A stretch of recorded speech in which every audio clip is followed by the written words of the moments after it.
Bugun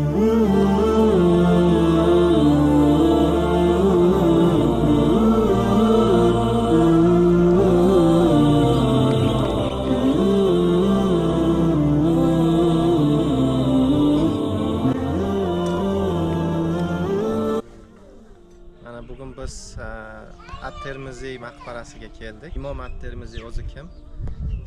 Bizda islom dinida eng katta 6 ta hadisshunos o'tgan. Shulardan biri Imom At-Termiziy hisoblanadi.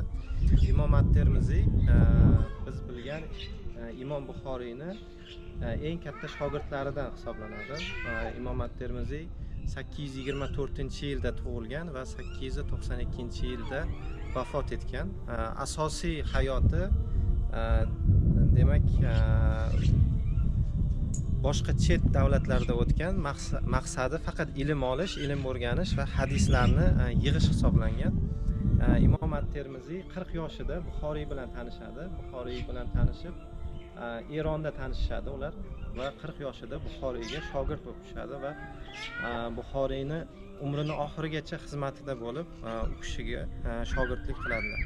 Biz bilamiz, hadislar o'zi islomda Qur'ondan keyin eng ishonchli manba hisoblanadi. Ya'ni Qur'ondan keyin ikkinchi o'rinda turadigan manba hisoblanadi.